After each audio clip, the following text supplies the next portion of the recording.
Les atouts de la place, je dirais qu'ils sont nombreux. On peut peut-être en retenir 5 ou 6.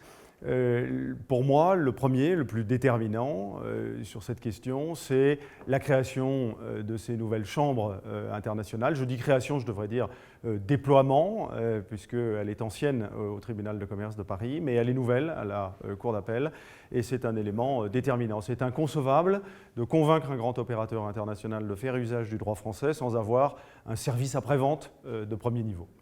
Le deuxième, c'est que, et c'est un fait remarquable, la France compte 4 des plus grandes institutions bancaires systémiques en Europe, quand beaucoup de pays européens n'en ont aucune.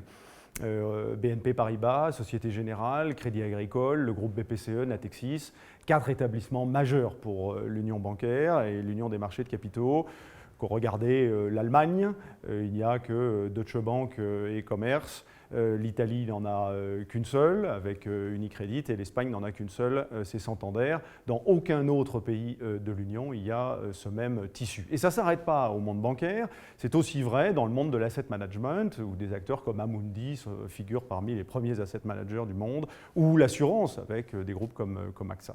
Ensuite, je dirais la qualité de notre régulation et la qualité de nos régulateurs qui sont respectés dans le monde entier et qui ont des approches à la fois très sécurisées, mais aussi très pro-business sur un grand nombre de sujets, y compris sur les offres publiques d'instruments financiers, les prospectus et bien d'autres sujets. Et puis ensuite, il y a la présence à Paris d'un barreau d'affaires ancien. Les premiers grands cabinets d'avocats internationaux américains se sont installés à Paris dès la fin de la Première Guerre mondiale.